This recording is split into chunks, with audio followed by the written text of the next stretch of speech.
It's part two of this investigation right now. I was just talking about the end of that one. With how that Baphomet becomes a symbol of nurturance, right? So you have the nature versus nurture debate, classic psychological and philosophical argument, right? But basically what this is talking about is the normal people, right, versus their own transes, their own secret, esoteric trans population, right? Nature v nurture, right? So basically, as I was saying that thing, right, a natural man, right, and a normal man, right, would not view the role of being the father to the kid. I mean, he'd still be a kind of decent father and all that, but they would not view the role of being the father in the same way that these transes do, right? Because obviously they're like Baphomets, they're the men with tits, they've got the nurturing qualities of the breast, which is obviously they produce milk for the baby, right? So it's viewed in a very different way. You see a lot of these trans ones are not with their kids the way they behave. They do it on their kids type idea, like literally to an unnatural degree, what I would say. And obviously a lot of them just seem like fannies to normal, natural born men. Do you understand what I mean? So as you say, with nature versus nurture, right, this become their esoteric trans program, right? Where they're using a culture, like obviously a culture is where you grow things like bacteria and all that, right? So they're basically influencing through artificial type of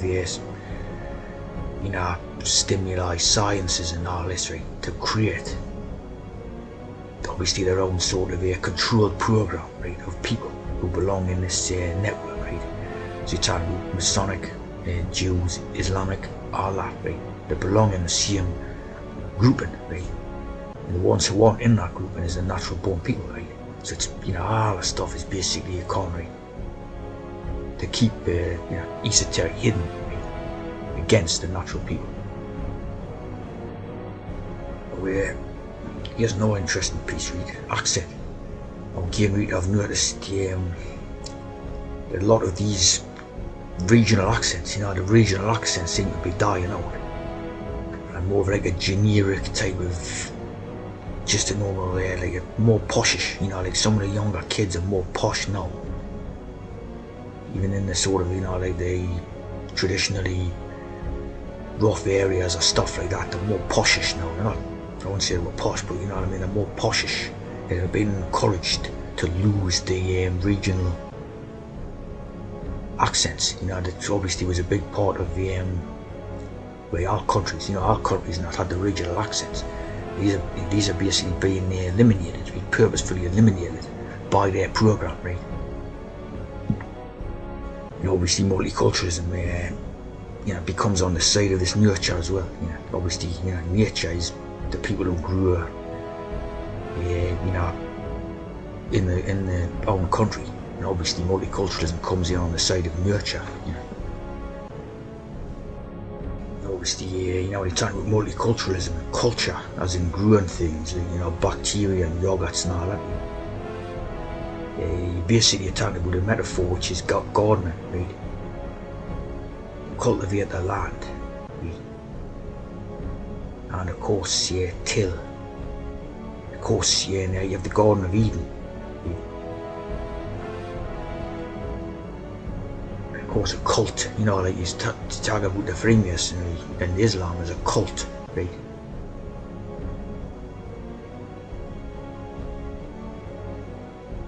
The raising of crops. So basically, they view the people as crops, right?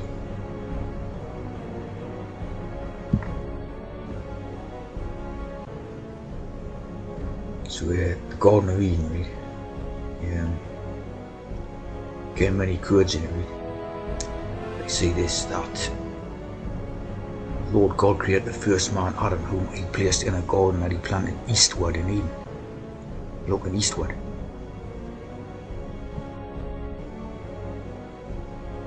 The promise of rebirth from the east.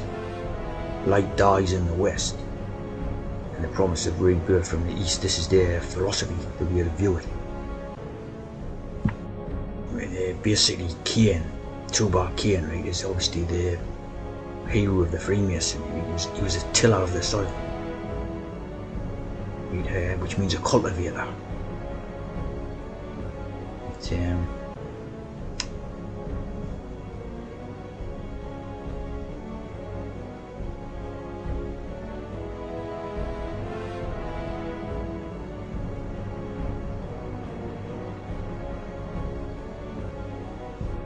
Basically, take this word able, right, or able.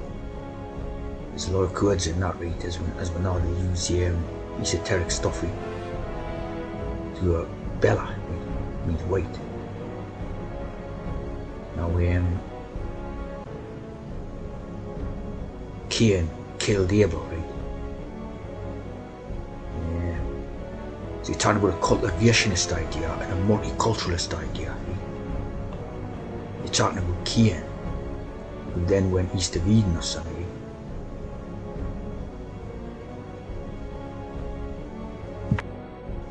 Again, Bel, meaning war, conflict, right? So you have the religion of peace and all this type of stuff, right? To get rid of Bel, right? Put an end to all wars type of things, and basically the white man becomes labelled with the war thing, right? Like the white man becomes labelled as the war-like person, and their own peoples become associated with this peace idea and all this. In reality, it's garbage.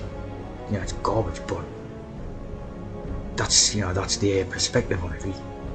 So basically, a time with Cain killing Abel and all that. It's basically a metaphor for multiculturalism, replacement. Like cultivating crops, tilling crops, rotary the crops run, cultivating, redoing the garden with it. Basically getting rid of the Western man, in his own lands. Like a replacement idea, multiculturalism.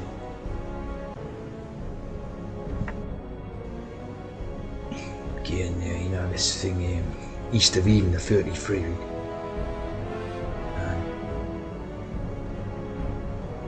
A son named Eunuch dwelt in the land of Nod. Again, this is got to be something to do with it. Like when the sort of the European peoples were asleep,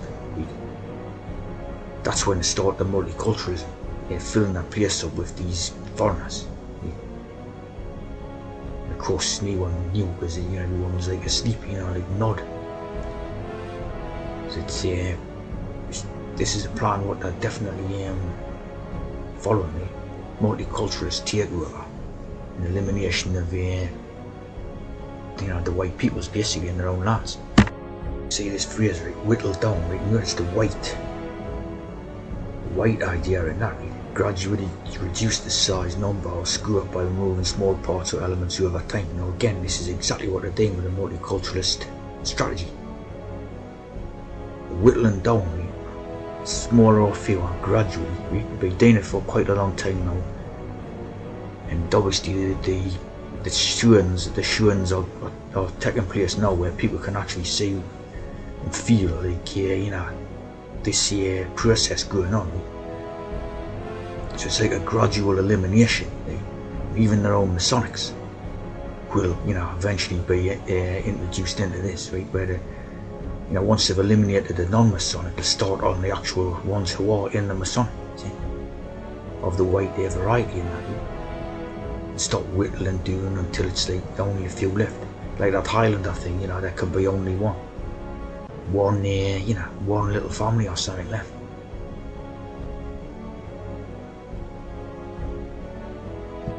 Basically like an elimination game, we eliminate bit by bit. Just eliminating bit by bit, right? Until obviously they've got a desired the result.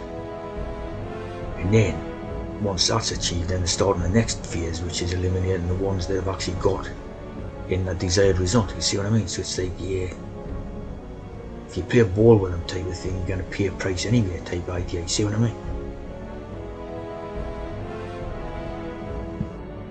That's got to be what's behind the idea of God. Yeah. El Eliminator, you know. The worshipping some external God.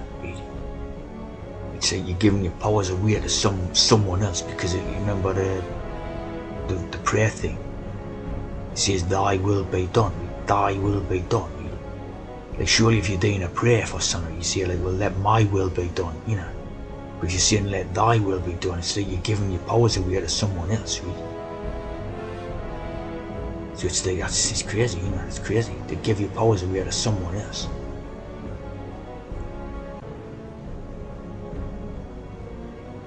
You end up getting eliminated, you know, by some, like I said, the sky's good is evil and evil is good. So you're talking about all these lovely ideas about God. They tell you, "Oh, Jesus Christ is really good." You say, why, like, you know? Well, because we say so, you know what I mean? Who's telling you that, right? Telling you these religious things are good. Why are they telling you that? Because it's going to be evil, like, you know? You know, the skies, good is evil and evil is good. You know, they keep their supposed good things for themselves, right? Which is their nurturance program, if you like. And then for the ones outside of that, they try and get you to worship some external God, you know, which of course is complete garbage, like, and it's basically a snake. It's basically that symbolises the lies of their eastern land, you know. Because obviously there's not many snakes about in the west. It symbolises the liar, really. That's what it's all about. See what I mean? That's why it's the snake. Betrayal, secrecy under the cover of darkness. Shed the skin like trances. Metaphor for false appearances, really.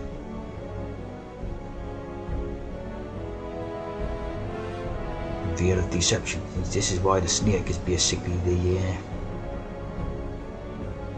imagery, basically the God of the Bible. You know?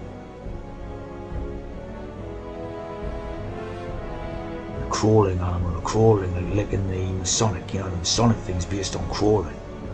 Creeping and crawling and all that, right?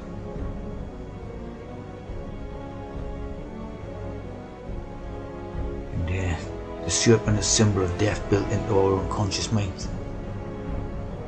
Well, I wouldn't argue that, but it's the user is that, see? And then Isbel war.